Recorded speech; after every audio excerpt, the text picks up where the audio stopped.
Hey guys, welcome back. We're on the last color here for our Oath of the Gatewatch review, and I appreciate all the comments that people have left on the other videos, and appreciate you watching this video.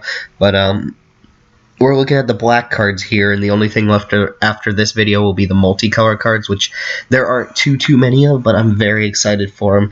I will say ahead of time that I think black is going to be a very good color. There's a couple hit or miss cards, but I think overall it's quite strong. So let's go ahead and jump right into it with actually probably one of the most unappealing cards in black, but let's go ahead and get it out of the way anyway. This is Corpse Churn, a 2-mana instant. Put the top 3 cards of your library into your graveyard, then you may return a creature card from your graveyard to your hand. So basically, there aren't very many graveyard strategies going on in this set. There are a couple cards that care about creatures in your graveyard, but Corpse Churn just doesn't do very much. It's basically the used for the get a creature back from your graveyard to your hand, and if that's an effect I want in my deck, I'd rather just play something like Dutiful Return and get 2 things back for 1 card rather than using a whole card to get this sort of effect. I don't think the mill 3 off yourself is going to be very relevant very often, except in certain corner cases, but there you go. Corpse Churn, last pickable card unless you feel like you have a deck that wants it, but I can't think of too many decks that do. We will see a couple graveyard cards here, but I don't think they really justify playing something like this. Zool Chain Mage is a 4-mana 4/2. Not very many 4/2s in this format, but there are tons of 2/3s and 3/2s for about 3 mana, so this thing doesn't really do much in combat since it's very easily traded off with. But the Cohort here is actually pretty decent. I've expressed a little bit of disdain for Cohort just because I don't think the effects have been very impressive for tapping 2 creatures down. But here you get to tap this plus another ally you control and an opponent loses 2 life. That's not bad. I feel like by the end of this video, I think there's you'll see a pretty nice mix of aggressive black cards and controlling black cards, so I think Zool Chain Mage can fit in either deck, either being a decent attacker that is very likely just going to trade for a creature, or if you're playing defensively, then you have this ability to just drain your opponent over time. You making your opponent lose 2 life, I think, is that much better than having your opponent gaining 2 life yourself, but it remains to be seen how well this is going to play, and I don't really need to mention that all these Cohort cards are allies, so just take that and just take it as a given that if it has Cohort, that I'm not going to say out loud that it's an ally, it just happens to be there. Vampire Envoy, this is actually a very interesting card, and just a side note, I think this is going to be awesome in foil, but here we have a 3-mana 1/4 flyer that says whenever Vampire Envoy becomes tapped, you gain a life. Also want to throw out that it is an ally here. This is actually really cool because of the way that it interacts with Cohort. You can tap this down with a Cohort creature to gain whatever Cohort ability you've got, also gaining yourself a life in the process. On the surface, this doesn't seem that great. 1/4 flyer for 3 wouldn't be amazing as just a vanilla creature, but as soon as this thing attacks, you're gaining a life. So assuming this is getting in for a damage, you are presenting a 2 life swing every time. It's very similar to a 2/4, but not exactly. Definitely a difference between dealing 2 damage and dealing 1 damage while gaining a life. But I do like that Vampire Envoy is versatile enough to gain you life just from attacking. It's a good blocker in the air for a lot of the other flyers, and it works very well as a defensive card to kind of get your Cohort cards going. So I actually think this card is a pretty decent incentive to draft Cohort cards, even though I'm not too up on them myself anyway. Moving on to Snare, this is a pretty standard pseudo removal spell, but for 3 mana you get target creature gets -3, -2 until end of turn. Not much I can say about this. It's very similar to a burn spell. Obviously, you can use this to kind of shrink a creature. There are a lot of times that people see that the -3, -2 isn't enough to kill a creature, and maybe a new player will think that's not a reason to play Snare, but it still reduces the stats, and that's enough to kill off a creature sometimes. This can do some other neat things, but basically it's a pseudo removal spell that sometimes just can be used as a reverse combat trick. Instead of pumping your creature, it's going to shrink your opponent's creature, and hopefully that'll get you to win combat. But I like it just fine. I think it's going to be a fairly reasonably high pick, maybe mid-pack, since black has some other things going on for it, as we'll see, that I think are better than Snare, but I do like that it's an instant that can kill things, and if not, win you a combat. Untamed Hunger, another common I'm probably not going to play very often. This is 3 mana enchantment that gives the enchanted creature +2/+1 and menace. Now that's decent. +2/+1 and menace is very evasive, and it's going to let you push in damage. Probably the turn you play this means that you're going to be hitting for quite a bit, because you don't usually play an aura that gives you menace and then just offer the 2-for-1 anyway. Sometimes you will, but Untamed Hunger has to be in a very, very aggressive deck for me to want it, like a bunch of 2-1s or 2-2s, stuff like that.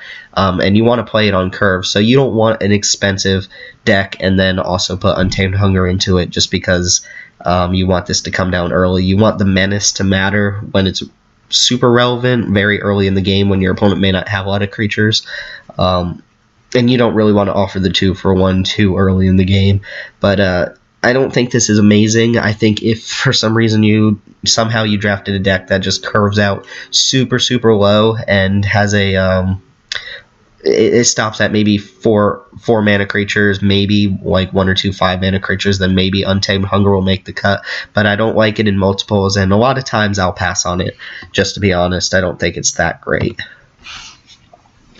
Alright, moving into the devoid commons here, we have Kozel X Shrieker. This is a 3-mana 3-2. Like I said, there are a lot of 3-2s, there are a lot of 2-3s, so these kind of stats just trade off very easily. I think the 3-2s are better because on an unattested board, they're going to be able to get in a lot of damage.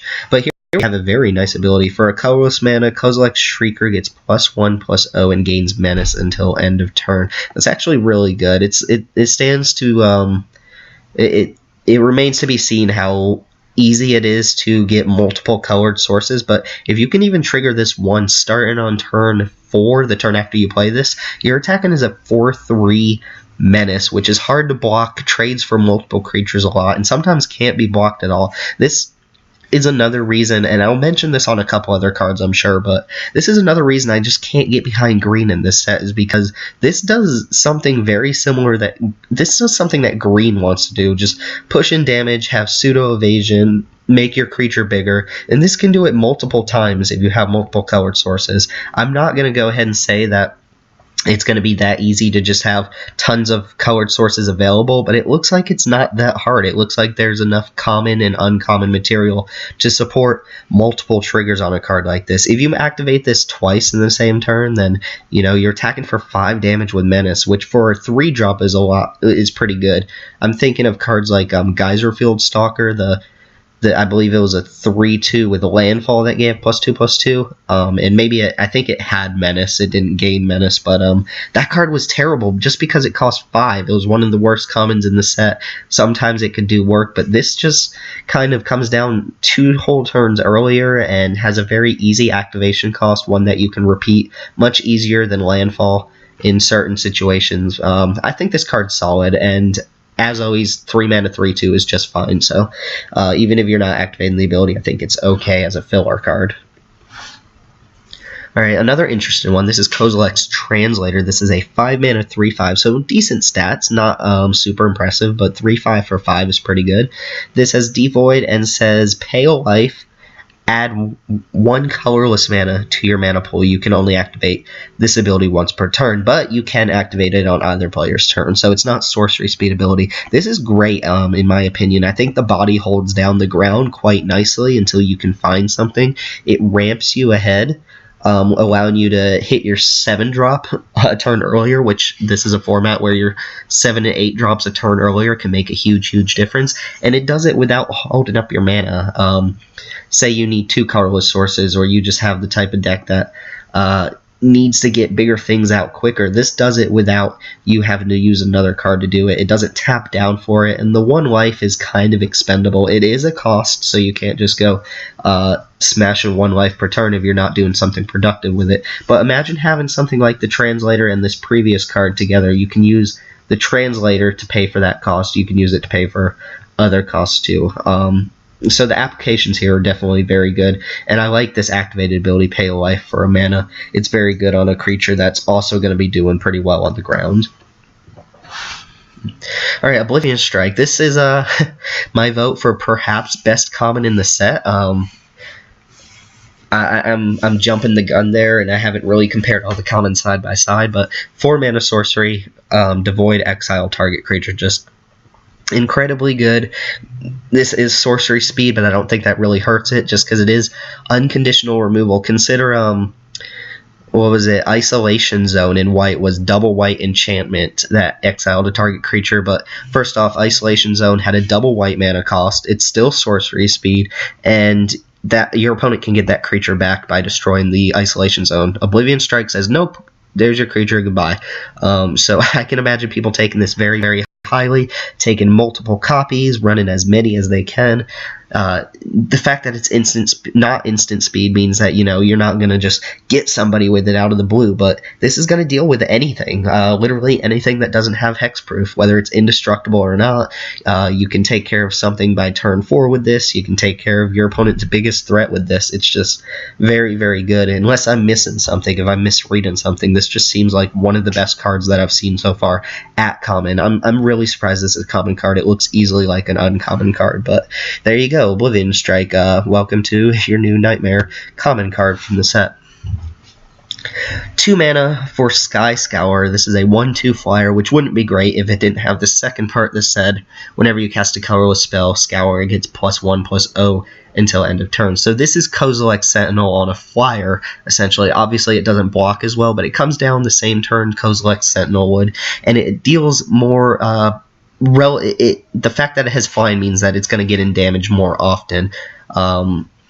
Also, this does stack, so if you cast multiple colorless spells during the same turn, it just kind of gets bigger. Obviously, you would cut this from a deck that doesn't have a lot of colorless spells to cast, since it's not that great as a 1/2 flyer, but if more than half your deck is devoid or colorless, then this is a great addition to the deck, and I actually wouldn't even mind playing multiples of this. I just think it's fantastic. It could even be like just a 1/1 flyer that would get +1/+0, and I think it'd still be pretty great. So I think Sky Scourer, I hope I'm not over-evaluating this, because this is the type of card I would play a lot of at pre-release, but my intuition here is that this card's going to be quite good in the format. Slaughter Drones, 2 mana 2/2, so we're fine on the vanilla test. There are a lot of bears in the format. For colorless mana, Slaughter Drone gains Death Touch until end of turn. So build your own Typhoid Rats, but on a bigger base body here. So if you have that colorless mana up and your opponent's trying to do some sort of combat, you're going to make it a little miserable for him. You just leave the colorless source up, and suddenly Slaughter Drone is going to trade for anything that it blocks. Doesn't do much against flyers, which it looks like there's a good deal of flyers in this set, but Slaughter Drone seems like a fine card, and the fact that you don't even need that ability to make it a playable card seems great too. There are actually tons and tons of bears in this format, it seems like, and they all have decent upsides. So this is one of the better upsides, as Slaughter Drone in the late game can trade for something quite good. And this works with fight spells, but there aren't too many of those, so keep that in mind. Unnatural Endurance, is a 1 mana instant devoid card. Target creature gets +2/+0 until end of turn, and you regenerate it. So no matter what happens, whether you're killing your opponent's creature or not, you can use this, and your creature is very likely to survive. One thing we should mention, and I mentioned this in the green video, is that Regenerate is probably a lot worse in this format than it is in most, just because Regenerate triggers when your creature dies, I believe. Correct me if I'm wrong on this, but Regenerate is only relevant if your creature dies that turn, but there are a lot of effects that exile instead of killing your creature, so they never actually die. So Regenerate doesn't get around that, if I'm not mistaken. If something says exile target creature, like a Bolivian Strike, then Regenerate's not going to do anything about it. However, this is kind of a combat trick. The +2 makes it so that your creature's probably getting through and probably taking out the opponent's creature, and the Regenerate means that in just a simple one-on-one combat situation, your creature's probably going to survive. This is pretty much a Boon of Erebos from Instant, but even better because you don't lose the 2 life. Boon of Erebos obviously was a little different because Heroic was in the format, and we don't have that here, but Boon of Erebos was one of those cards that certain players would just take tons and tons of cards like this. They would have 2 or 3 copies of Boon of Erebos in the deck, and it was really hard to kill off their creatures because of that regeneration. Unnatural Endurance is usually a combat trick, but you can use it to fizzle a kill spell, even though, like I said, most of the kill spells were exile here, so this is a type of card that initial reactions might change depending on how it plays out in the format. Right, Witness the End. I believe this is the last common here. This is sorcery speed, 4 mana, devoid. Target opponent exiles 2 cards from his or her hand and loses 2 life. So Mind Rot for 4 mana with the 2 life loss added onto it. I don't think this is that good. We already have Wit's End or not Wit's End. Myers Malice. I don't know why.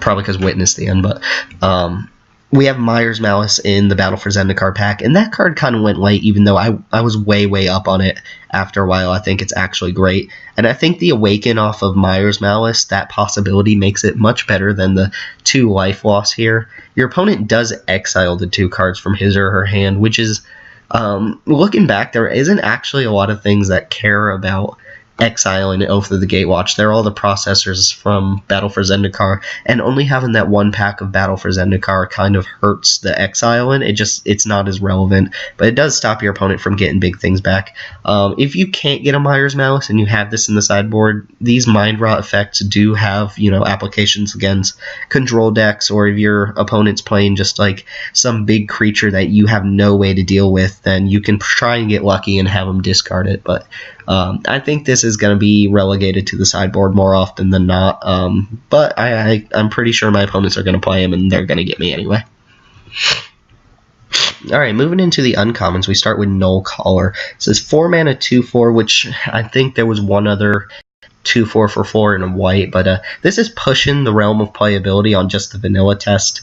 2/4s are okay, but for 4 mana you want to be doing, other things, even though it does block 3/2s very well, and it does block 2/3s as well. But for 4 mana, you can exile a creature from your graveyard, and you get a 2/2 zombie on the battlefield tapped. It does come in tapped like zombies usually do, but this is a nice utility card. The stats aren't super amazing, but the nice mix of stats plus the ability here are pretty relevant. If you have nothing else to be doing with your mana, make an extra 2/2 tokens is pretty good, and those tokens could come in handy if you're playing some sort of card that, I don't know, cares about zombies and vampires. I wonder if there's going to be one of those in this set. I don't know. I guess we'll have to wait and find out, but Null Caller gets gets a check as a playable card while not being the most exciting thing in the set.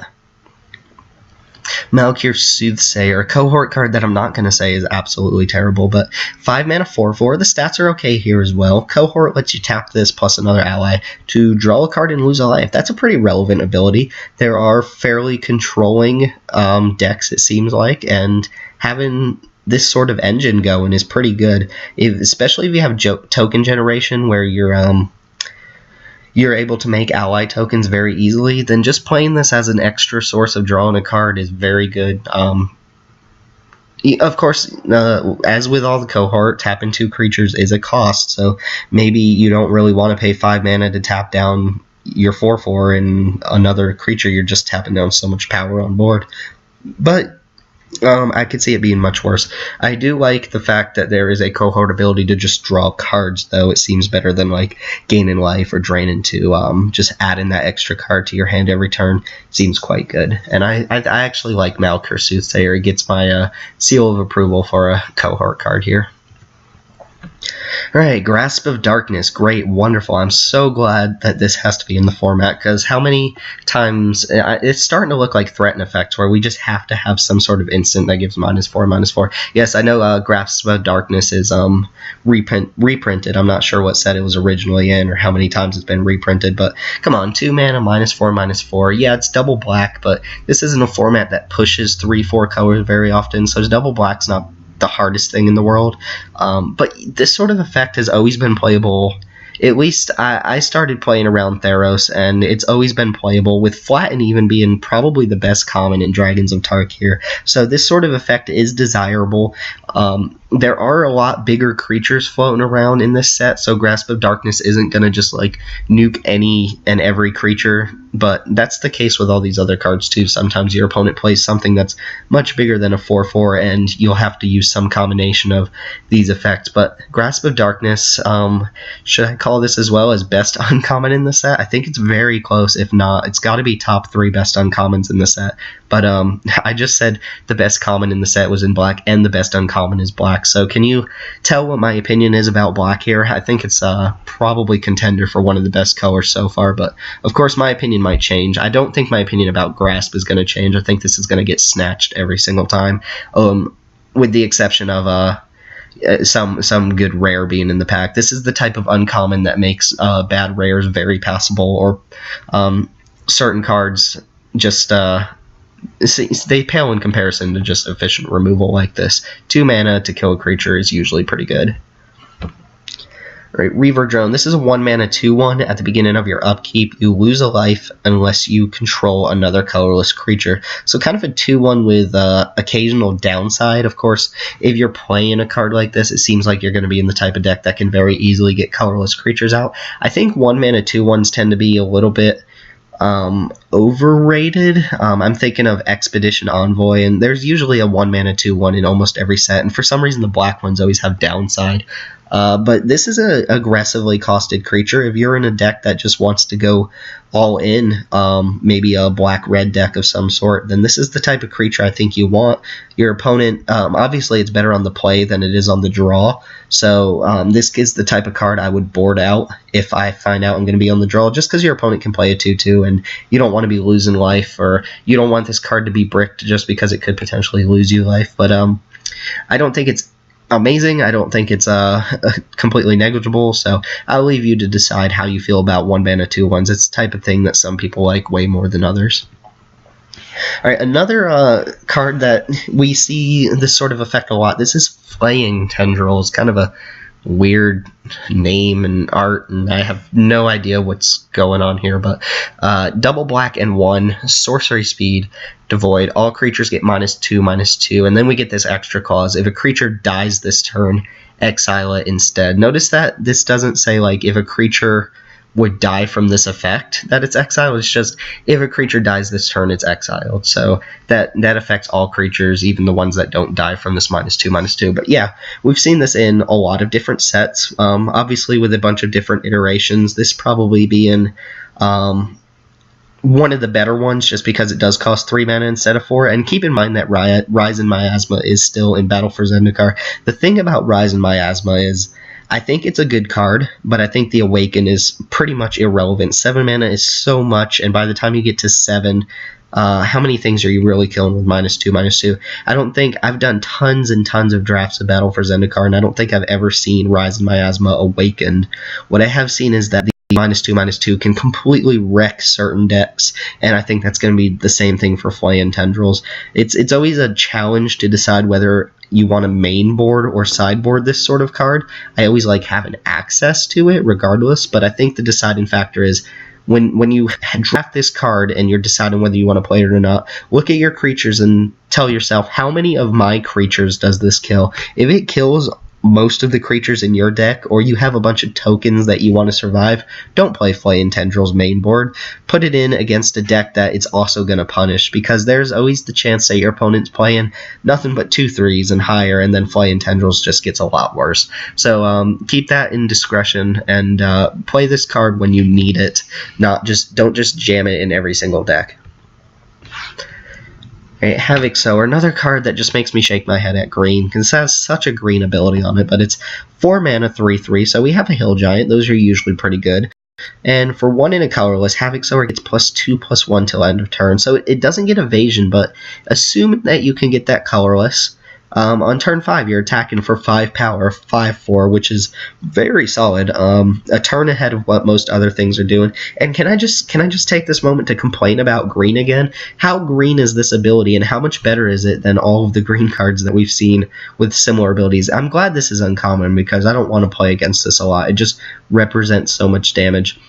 But black decks seem like they're going to be really shooting to get this colorless mana for these guys who pump themselves.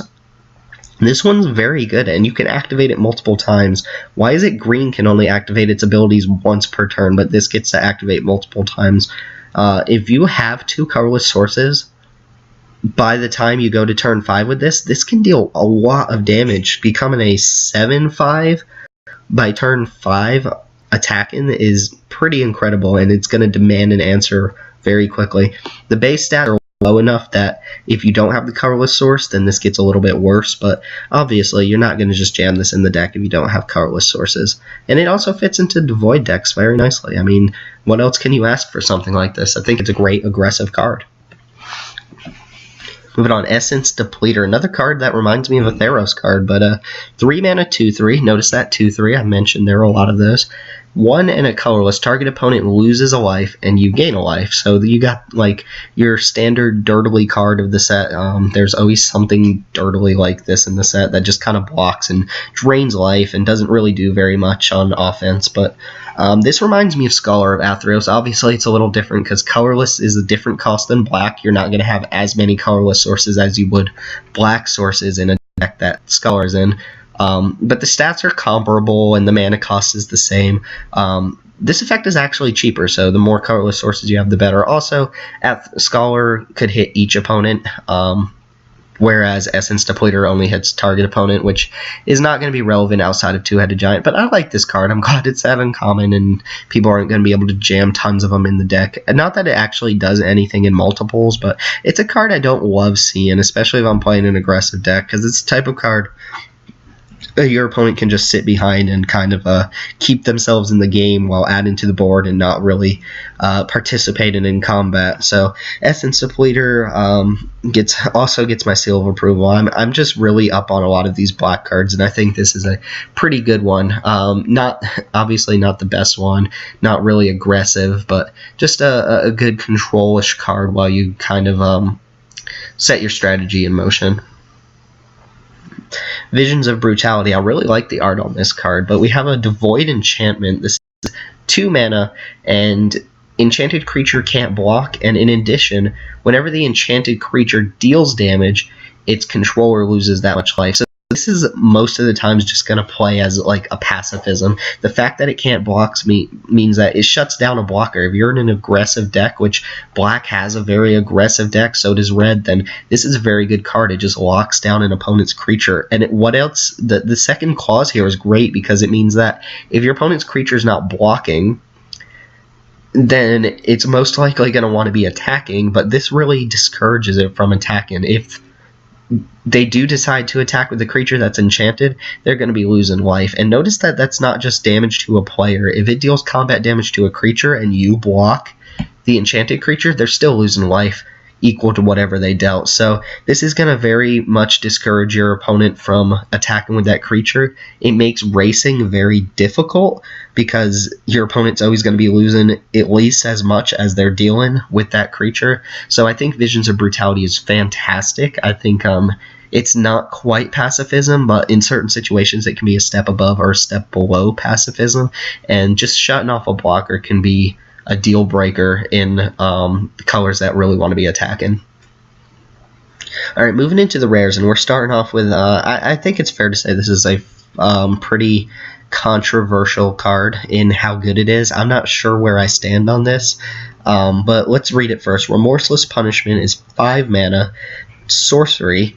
Target opponent loses 5 life unless that player discards 2 cards or sacrifices a creature or Planeswalker, kind of ignoring Planeswalker. Repeat this process once.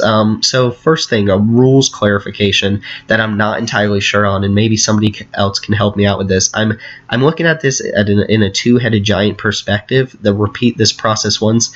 I think I'm correct in saying that this is going to target one opponent, and it's just going to repeat for that opponent. I think since you need a target on the battlefield before you even play it, that you don't get to choose another target at any point. So I think this repeat the process once means that it's going to it's going to repeat for the same player that you chose the first time.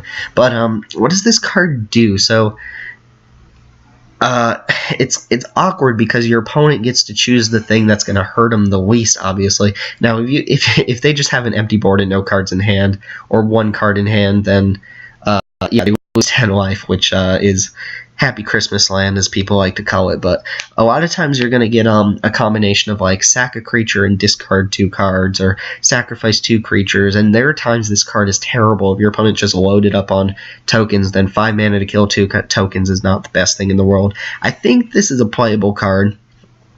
I think if you get some combination of these cards and your opponent isn't playing some tokeny strategy, then I think this is good enough to play. 5 life, discard 2 is alright. 5 life is not negligible in a game where, that's a fourth of your life total. But this is the type of rare that I would be fine first picking it, but I'm going to abandon ship if I get a better card, or a better card in a different color. So I'm very curious what people think of Remorseless Punishment. I don't think it's amazing, but I do think it's a first pickable card compared to other ones, and there are those times when you're in a top deck war and you just get to deal 10 to your opponent, but I don't think that's going to be the case very often, and I can see myself passing this if I'm already in a color. It's definitely not pushing me into black. Drawn as Chosen, also another black rare that I'm probably not going to be too happy to see very often. This is a 4-mana 2/2, so the stats are terrible here. 4-mana 2/2 is just not cutting it. It does have Cohort, so you're tapping this, you're tapping another ally, and you're getting a 2/2 black zombie tapped. Oh look, more zombies. I wonder if that matters. Maybe it does. But is it just me, or is this card just very slow? 4 mana, 2/2, you have to tap down 2 things and get an owl, or you don't get an ally, you get a zombie, so it's not like you can use that zombie to start using Cohort more often. No, you're still tapping down the other things, so that 2/2 has to be a role player, and it's not like you're swarming the battlefield. A 2/2 every turn is good, but if your opponent's doing things too, then how good is that? Especially with the token coming in tapped. I don't think Drawn as Chosen is insane. I think it's more of like an uncommon card, so I don't really want to see this as my rare just because of how slow it is and how easily it dies as a 2/2 itself. But I'm going to play with it. I'm going to try it out. I'm going to play against it and probably lose, and we'll see what it is. Card I'll have to get back to you on, so ask me my opinion in 2 months and I'll let you know how I feel about Drawn as Chosen, but right now I'm not really buying it. This guy I could get behind. It's funny how much more appealing the Eldrazi rares are to me than some of the other ones, but this just screams good card to me. We have a 2-mana 2/1 flyer, which we saw something like that in blue. That one had flash, but everything can't have flash. But yeah, two power flyers for 2 are good. It can't block, so it does have that downside, but come on, Vaporkin and Welkin Turn were good cards, and they deal a lot of damage over the course of a game. Then we get this little clause. This is the sweet part here. When you cast Bearer of Silence, you can pay an extra 1 and a colorless if you do target opponent sacrifices a creature. So if you want to consider this a 4-mana card, then you're adding 2 flying power to the board, your opponent's losing a creature, and you just get to kind of start pecking away at their life total. There are times this is bad. Sometimes having your opponent sack a creature is not that great if, they just played something that puts 2 1/1 tokens on the battlefield or something like that. Also, sacking a creature is probably worse in this format than most, just because those Scions are laying around. So I'm thinking about cards like Blighted Fen, which they're good against some decks, but they're terrible against others. I do also like that this is on a cast trigger, so even if your opponent's playing counter spells because they're a bad person and they hate fun, then you still get them to sack a creature. You do have to have that colorless source, but I've talked enough about that. I don't think it's going to be that hard to pull it off. So Bearer of Silence, kind of, if you think of it as a split card, a 4-mana card and a 2-mana card, either side is quite good, and I'm very happy taking this. Sifter of Skulls just kind of keeps it going with the much better Eldrazi than non-Eldrazi rares, but 4 mana 4/3 is fine, and whenever another creature token, whenever a non-token creature other than Sifter of Skulls dies, on your side of the battlefield, so I should probably restart. Whenever a non-token creature you control dies, you get a 1/1 Scion. So this converts all of your dying creatures into little 1/1s that can tap for mana. So this is pretty versatile. It lets you ramp ahead with the creatures that are dying. If you need to, you can trade off aggressively. You can kind of enter combat a lot more often than you normally would, knowing that you're going to get something out of those creatures that die, and it's not just going to be a zero-sum game. But Sifter of Skulls also attacks fairly well, fits into the type of decks that want it. People will complain that this kind of encourages like a sacrifice theme, but you by no means have to do that. And I actually really think the green-black sacrifice deck from Battle for Zendikar was really fun, even if it wasn't the best, and people are just so adverse to green that they wouldn't play it if you paid them to play it. But Sifter of Skulls gets my vote as a very good rare, and I can very rarely see myself passing this up. I'm thinking of combining this, just the off chance of combining this with Smothering Abomination, and it just kind of sends chills down my spine. It seems very, very insane in certain situations. But yeah, Sifter of Skulls seem great. Alright, and then I believe this is the last rare before we get to the 2 black mythics, but Dread Defiler is a 7 mana, 6/8, so kind of wonky stats here, but very, very, very high up there for 7 mana. Competes with Ruin Processor as a 7/8. And then we get this ability, kind of the, something you don't want to see your opponent having, but 3 and a colorless. Exile a creature from your graveyard. Target opponent loses life equal to that exiled card's power. So if you ever untap with Dread Defiler and you have anything relevant in your creature in your graveyard, whether they're like 4 power, 5 power creatures, this just does so much damage. It's like a burn spell that's not really a burn spell and doesn't really use a card from your hand. So it's just using your graveyard as a resource to hit your opponent hard. So you're smashing with this big creature. You're dealing so much damage. And the fact that this costs 7 means that it scales into being able to activate this ability twice in some situations where you play a land after you play this and then you get to exile 2 things. That can just end the game on its own a lot. And I think Dread Defiler is definitely worth a slot in your black decks. Alright, Cletus. Oh, look, something that cares about vampires and zombies. I thought we weren't going to get something like that, but alright. 3/4 lifelink for 4. I would already sign up for that, even if it didn't have any other abilities. But then we just get all this other text. It's like a wall of text here. If a non-token creature an opponent controls would die, instead exile that card and put a 2/2 black zombie creature token onto the battlefield. It's kind of weird that it doesn't say on your side of the battlefield, but I wonder if that's just not necessary anymore, if that's just the way these type of things are worded. But we can say 1,000 things about this. First off, 2-headed giant, right? Anytime a creature an opponent controls would die. This is great in 1v1. This is just incredible. You can kind of let Cletus sit back until it's gotten huge, and then just amass this army off of your opponent's creatures dying. If you kill something with a removal spell, you get a 2/2 zombie, so all of your removal spells get this nice effect tacked onto it. It exiles them, so they can't get them back from the graveyard. They can't use these kind of recursive creatures. And the zombie doesn't even come in tapped. Like, come on, is this reasonable? Not really. Limited bomb, definitely like one of the balmiest bombs that I can think of. And then why not add another ability on here? For black and 2, for 3 mana total, you can sacrifice another vampire or zombie, like for instance those zombie tokens you're getting, and put 2 counters on Cletus. So 1 trigger off this. Assume you play Cletus, and then next turn you have a vampire or zombie to sack. 1 trigger lets you make a 5/6 lifelinker, and yeah, that lifelink is huge because that's going to put your opponent way out of the game. Cletus is impossible to race in most situations. If you're just sitting there walling up and trying to get there with flyers, Cletus is going to wreck the game for you. And black is playing removal spells. Black is playing what I consider the best common and uncommon in the set. Granted, one of those exiles, but think of Grasp of Darkness and Tar Snare. Those just kind of kill things, and then when those things die, you get zombies. So Cletus is a must-answer card, a lot like Drana, which is not too different than Cletus. Well, obviously they're different, but consider how strong they both are, and then consider how out of hand they get very quickly. So Cletus is just absolutely absurd. Probably one of the best cards, probably one of the top 5 strongest cards in this set altogether.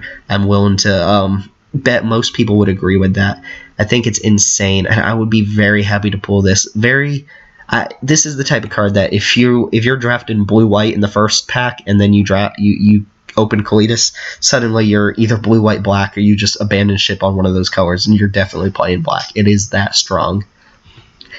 And finally, last monocolor card of this review is Inverter of Truth. What an interesting name and art. It's just kind of weird, but 4 mana, 6/6 flyer. We've seen this how many times? So you know there's a downside coming. There's definitely text here, so let's see. When Inverter of Truth enters the battlefield, exile all cards from your library face down, then shuffle all cards from your graveyard into your library. So essentially, you're replacing your graveyard with your deck, minus all the little nuances that you're actually exiling a bunch of cards from your library. So you can't just like cycle this ability over and over. It's kind of weird. The cards you exile go face down, so I'm not sure if that's just to like prevent your opponent from looking at your deck if you're like just throwing a Hail Mary with this card. But rules question I'm not sure about on this as well is if your opponent's playing like a processor, can they process a face down card? I don't see why they wouldn't be able to, but it just seems kind of weird, right? At any rate, is this worth playing? I don't know. The 6/6 flying is incredibly hard to beat, especially for certain decks. If you're playing, this is the type of card you play against red and green decks. This is the type of card you do not want to play against like blue-black decks that are just going to bounce it to your hand or exile it, because then you're in for a lot of trouble. This is also, it seems like, yeah, this is a 4-drop, but are you ever going to play this on turn 4 and just leave yourself with only a couple turns to close out the game? You have to be super confident in your hand to be able to do that on turn 4, because really, how many cards are you going to have in your graveyard on turn 4? 2 or 3 usually, if that. So you're giving yourself essentially 2 or 3 turns to win the game. This definitely isn't going to do it by itself, but it's a start. So this seems like a strategic card that I definitely would play in my black decks. It's a very good mid-range card. Maybe not a 4-drop, but if you play it on like turn 6 or 7 and you've got a lot more cards that you've cast in your graveyard and so on and so forth, then I think there's a lot of potential in this. Standard play, I have no idea. I don't even want to speculate just because of how weird the effect is and how volatile it can be. I don't usually like playing cards that are going to cause me to lose, but the upside is here. 6/6 flying for 4 is just absolutely insane. But yeah, there you go, Inverter of Truth. Definitely not as obvious as Cletus, but very close to it. Okay, so that wraps up all the black cards. I think black is very, very strong. I think out of what I've seen, it's one of the strongest individual colors. It seems like it's going to pair with red very well. Obviously, blue-black decks are usually a thing. Red-black decks are usually a thing. Just the removal-heavy decks, but we've seen a ton of removal in black, a ton of aggressive creatures, and I think black is going to be just so much higher than it was in Battle for Zendikar. And of course, Battle for Zendikar has a few things to offer us. Grip of Desolation is still in this format, and that was easily very close to Rolling Thunder. I'll let you decide what you think, but I think those two were a very good call as best uncommons in its own set, and they're still in the format. So yeah, black is here. Black is here with the removal that we want black to have, in addition to what it already had. So I think I'm going to be looking forward to playing this color a lot more often, and I think it pairs up very well with what you have. Just a nice mix of aggression, dirtily kind of blockers, and a unique a bunch of unique effects that can make for a very difficult deck to play against, and a very synergistic and just splashy kind of deck for limited. So yeah, I'm excited for black, and that wraps it up for the colored cards. So the last video will be multicolor. I might do that tomorrow. There's only, I think, maybe 12, 13 multicolor cards, but it'll be a quick video. A bunch of exciting things going on there, so let me know what you think. Let me know what you think about some of the cards I speculated on here. There are a couple that I'm just kind of down on, that maybe I'm underestimating. The cohort cards in general, I might be underestimating, but let me know what you think, and if you disagree with anything I've said, let me know, and I might reconsider. I might look back at the card and see if I've missed something. But thank you all for watching. Stay tuned for the last video, and I will be back soon with the multicolor cards.